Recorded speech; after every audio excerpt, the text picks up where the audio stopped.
New Orleans, 1939. In the humid swamps of Louisiana, a man named Andrew Jackson Higgins was building boats. He was not a naval architect. He was not a military strategist. He was a hard-drinking, foul-mouthed Irishman who built shallow-draft boats for loggers and, rumor had it, for whiskey smugglers during Prohibition. The U.S. Navy had a problem, and they didn't even know it yet. Across the ocean, Adolf Hitler was fortifying the coast of Europe. He was building the Atlantic Wall. His strategy was based on a simple assumption. To invade a continent, you need a harbor. You need deep water to dock your massive transport ships and offload tanks. So Hitler poured millions of tons of concrete into the ports of Calais, Cherbourg, and Le Havre. He turned them into fortresses. He left the open sandy beaches largely undefended because he believed no army could land there. You cannot drive a tank off a ship in the middle of the ocean. Hitler was right until Andrew Higgins walked into the Pentagon. Higgins had designed a boat called the Eureka. It was strange. It had a spoonbill bow and a recessed propeller inside a tunnel. This allowed the boat to operate in just 18 inches of water. It could run full speed onto a riverbank and then, using its own power, back itself off. The Marine Corps saw it and realized its potential. But there was one problem. How do you get the men out? Jumping over the side meant getting shot. Higgins grabbed a pencil. He took his wooden boat and sliced the front off. He replaced the bow with a steel ramp that dropped down like a drawbridge. The LCVP, landing craft, vehicle, personnel, was born. The soldiers simply called it the Higgins boat. It was an ugly thing. It was made of plywood, cheap, mahogany plywood. It looked like a floating shoebox. The Navy brass hated it. They wanted steel. But steel was heavy and steel was scarce. Higgins argued that wood was buoyant, easy to repair, and most importantly, it didn't trigger magnetic mines. He won the argument. Fast forward to June 6, 1944. The English Channel. Thousands of these wooden shoes are bobbing in the rough waves. Inside each one, 36 men are huddled together, soaked with spray, sick from the motion, praying. The coxswain at the back of the boat guns the diesel engine. The boat surges forward, riding the waves toward the deadliest piece of real estate on Earth, Omaha Beach. The German defenders are stunned. They are watching thousands of boats simply bypass the deep-water ports and head straight for the shallow sand.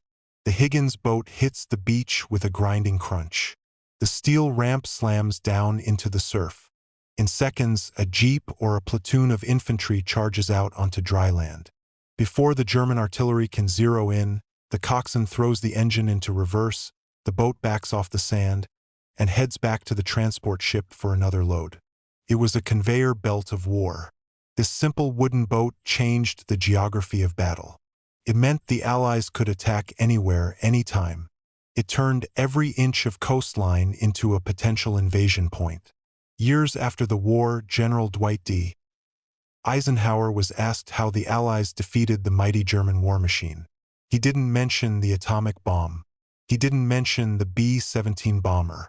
He said, "Andrew Higgins is the man who won the war for us. If Higgins had not designed and built those LCVPs, we never could have landed over an open beach. The whole strategy of the war would have been different." The irony was absolute.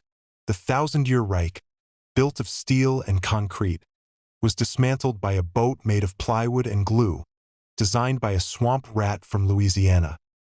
France, August, 1944. General George S.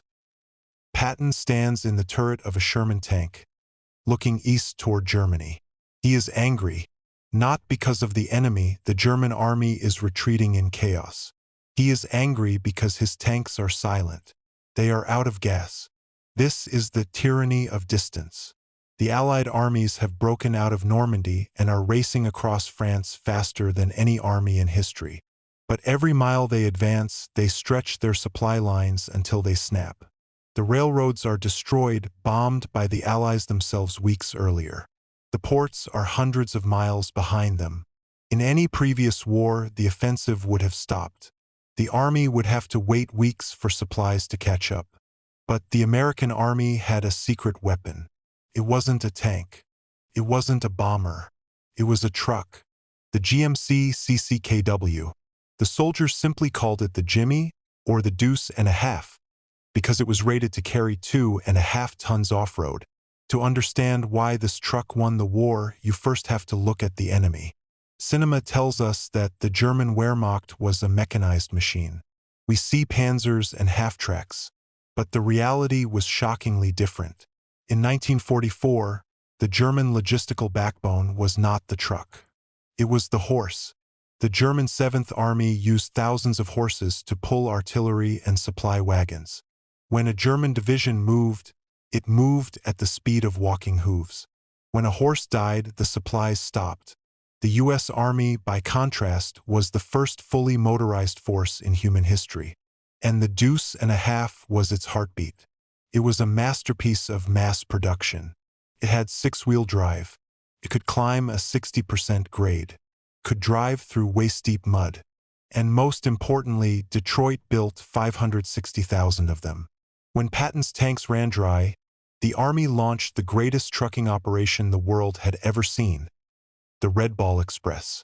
They designated 2 parallel highways running from Normandy to the front lines. One road was for outbound traffic only. The other was for return traffic only. No civilian cars allowed. No stopping allowed. For 81 days, a ceaseless river of steel flowed down these roads. The drivers were the unsung heroes of this operation. The vast majority, nearly 75%, were African American soldiers. In a segregated army that often denied them combat roles, these men found themselves on the most dangerous road in Europe. They drove for 36 hours at a stretch. They removed the speed governors from the engines to drive 60 miles per hour on roads meant for 30.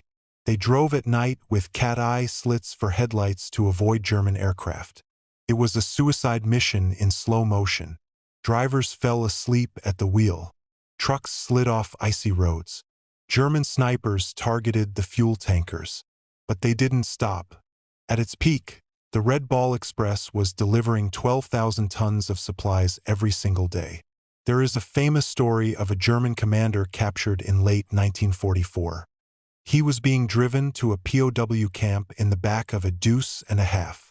He looked out the back and saw a convoy of American trucks stretching to the horizon. Then he looked at the sky and saw American planes. He turned to his guard and said, "I know now why we lost. You didn't beat us with strategy.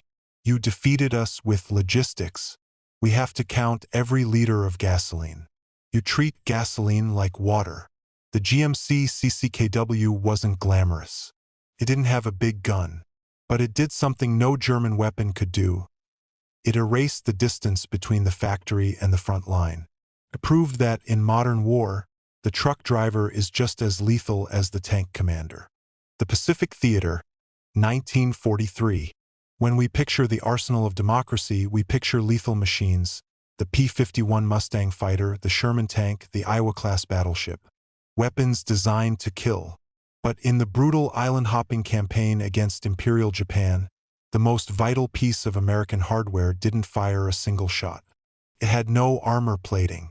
It had no cannon. It was painted bright yellow. It was the Caterpillar D8 bulldozer. The war in the Pacific was unique. It wasn't just a war against the Japanese Imperial Army. It was a war against geography itself. The terrain was a nightmare of dense, malarial jungles, volcanic ash, and razor-sharp coral reefs. The Japanese strategy was to dig in. They turned islands into fortresses, expecting the Americans to bleed for every inch of sand. They believed that the terrain would slow the American advance to a crawl. They didn't count on the Seabees. The U.S. Navy construction battalions, the Seabees, were a new breed of soldier. Their motto was "can do," and their weapon was brute force engineering. They didn't arrive on the beach with just rifles. They hit the shore driving 35-ton diesel-powered monsters. The contrast in strategy was stunning. On an island like Guadalcanal, Japanese laborers would spend 3 months hacking a small airstrip out of the jungle using hand tools, sweat, and machetes. The Seabees would arrive and finish the job in 72 hours. They wouldn't carefully cut down the jungle. They would line up 4 D8 bulldozers abreast, drop their massive steel blades, and simply push the jungle trees, roots, mud, and all into the ocean. They tore the top off the island, flattened the coral, and laid down steel matting. Suddenly, 3 days after landing, American Corsair fighters were taking off from an island that had been wilderness just hours before. The speed of American construction broke the spirit of Japanese commanders. They couldn't fight an enemy that could reshape the earth itself overnight. But as the war grew bloodier on islands like Tarawa and Iwo Jima, the bulldozer changed from a construction tool into an offensive weapon. The Japanese built fortified bunkers out of coconut logs and reinforced concrete, hidden deep underground. They were immune to offshore naval bombardment and aerial bombs. To take them, Marines had to get within spitting distance with flamethrowers and grenades, suffering horrific casualties. The Seabees offered a grimmer solution. Under heavy machine gun fire, a Seabee operator would drive his unarmored bulldozer directly at a live Japanese bunker. He used the massive engine block in front of him as his only shield. He wouldn't fire back. Instead, he would lower the blade and push a mountain of earth, sand, and volcanic ash directly over the bunker's firing slits. He didn't destroy the bunker. He buried it. Hundreds of Japanese defenders were entombed alive inside their own fortifications, silenced without a single American shot being fired. It was a terrifying, brutal application of industrial power. The bulldozer became a psychological weapon.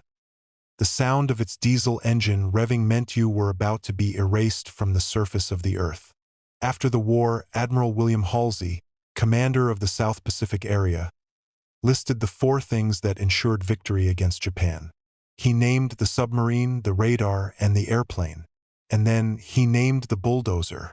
It proved that in total war, the ability to build is just as deadly as the ability to destroy. The hedgerows of Normandy. July 1944. An American platoon is pinned down in a sunken lane. German machine gun fire is shredding the bushes above their heads. They are blind, trapped, and isolated. In World War I, this was a death sentence. To get help, the lieutenant would have to send a runner, a young soldier sprinting through the bullet-swept field to find headquarters. Most runners never made it. The other option was homing pigeons or laying a telephone wire that would inevitably be cut by mortar explosions. For thousands of years, the fog of war was literal. Once the shooting started, the commander lost control. But in 1944, the American lieutenant doesn't send a runner to die.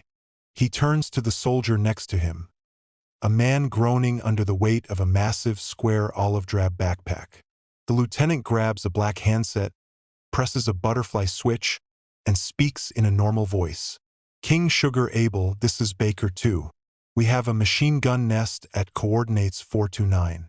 Requesting immediate mortar suppression." 3 miles away, an artillery officer hears the voice crystal clear. 30 seconds later, the German machine gun nest evaporates in a cloud of smoke. This was the SCR-300, the world's first man-portable FM radio. To understand why this was a revolution, you have to understand the radio technology of the time. Before 1943, radios used AM, amplitude modulation. AM was terrible for tanks and infantry. It was sensitive to static interference. If a tank engine revved up, the radio buzzed. If there was lightning, the radio popped. If you went into a valley, the signal died. The U.S. Army Signal Corps wanted a solution. They turned to Galvin Manufacturing, which would later become Motorola. The engineers proposed something radical: FM, frequency modulation. The military brass was skeptical. The conventional wisdom was that FM waves were line of sight only. They thought the signal would be blocked by hills or trees. They thought it was useless for combat. Motorola ignored them. They built a backpack unit that weighed 32 pounds, 14.5 kilograms. It looked heavy, and it was, but to the men in the field, it was worth its weight in gold. The SCR-300 changed the physics of the battlefield. For the first time, the nervous system of the army extended all the way to the fingertips. Consider the German perspective. The Wehrmacht had excellent radios in their panzer tanks. But their infantry? They were still fighting in the 19th century. A German infantry captain relied on flares, whistles, and shouting. If he wanted to change the plan, he had to physically go to his men. The Americans, however, were fighting as a hive mind. An American tank commander could talk directly to the infantry protecting him. A forward observer hiding in a church steeple could talk directly to a battleship offshore. A platoon leader could coordinate an ambush with the squad next door without ever seeing them.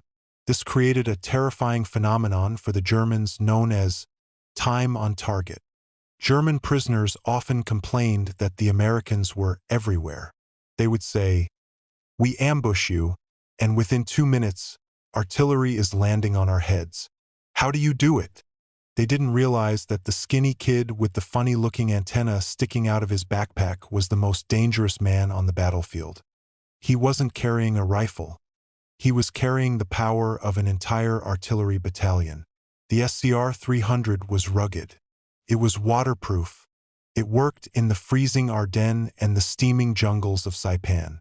It allowed the U.S. Army to move faster, react quicker, and fight smarter than any army in history. It proved that, in the chaos of war, the ability to communicate is just as lethal as the ability to shoot. While the Germans shouted into the wind, the Americans were talking to the god of war, and he was listening. Oxford, England, 1941. A policeman named Albert Alexander is dying. He scratched his face on a rose bush in his garden. It was a tiny cut, but the scratch became infected with staphylococcus. His face swelled, his eyes closed shut, and the infection spread to his lungs. Doctors had a new, experimental drug called penicillin, discovered by Alexander Fleming. They injected Albert. Within 24 hours, the miracle happened. His fever broke. The swelling vanished. He was coming back from the dead. But then the tragedy struck. The doctors ran out of the drug. In 1941, growing penicillin was agonizingly slow. It had to be grown on the surface of broth in glass milk bottles. To treat one man, you needed thousands of bottles. The doctors were so desperate, they collected Albert's urine to filter the penicillin back out and inject it again. It wasn't enough. The supply ran dry. Albert Alexander died. This was the terrifying reality of war before 1943. For all of human history, if a soldier was shot in the gut or suffered a compound fracture, he was a dead man. The bullet didn't kill him. The bacteria did. In World War I, pneumonia and infection killed more men than artillery did. The British scientists knew they had the cure, but they couldn't produce it. Their factories were being bombed by the Luftwaffe. So they took a desperate gamble. They flew the mold to the United States and asked for help. They ended up in a sleepy agricultural town, Peoria, Illinois. This is where the story shifts from biology to industrial engineering. The scientists at the Northern Regional Research Laboratory realized that growing mold in milk bottles would never win a war. They needed to grow it in massive tanks, like beer, but the mold wouldn't grow underwater. It needed air, and it needed food. The American scientists found the secret ingredient in the trash. It was corn steep liquor, a thick, slimy byproduct of the cornstarch industry. It was waste. But when they fed it to the mold, the production exploded. The mold loved it. Next, they needed a stronger strain of the fungus. The lab hired a woman named Mary Hunt. Her job was to scour the markets of Peoria for moldy food. The locals called her Moldy Mary. One day, she walked into the lab with a rotting, golden cantaloupe she had found at a grocery store. It was covered in a pretty golden mold. That cantaloupe changed history. The mold on that fruit, Penicillium chrysogenum, was a monster. It produced 200 times more penicillin than the original British strain. When they blasted it with X-rays, they mutated it to produce 1,000 times more. Suddenly, penicillin wasn't a rarity. It was an industrial product. Pharmaceutical giants like Pfizer and Merck built ocean-sized vats. They pumped compressed air into the tanks to keep the mold alive deep underwater. This was deep tank fermentation. The result was a miracle of logistics. In 1941, there wasn't enough penicillin in the whole world to save one policeman. By D-Day in 1944, the United States had produced 2.3 million doses. When Allied soldiers stormed the beaches of Normandy, they carried the magic bullet in their kits. The difference between the two armies was stark. If a German soldier shattered his leg in a trench, he faced amputation or death by gangrene. His war was over. If an American soldier suffered the same wound, a medic would dust it with sulfa powder and inject him with penicillin. The infection never took hold. That soldier would survive, recover, and often return to the front lines. Statistics show that for every 1,000 wounded Americans in World War II, only 45 died. In World War I, that number was far higher. Penicillin did more than save lives. It preserved experience. It kept the veteran sergeants alive to teach the new recruits. It maintained the morale of an army that knew they had a second chance at life. It was the ultimate underappreciated tech. It didn't explode. It didn't fly. It grew in a vat of corn syrup in Illinois. But alongside the atomic bomb and the radar, the golden mold from a rotting cantaloupe was one of the three great weapons that won the war.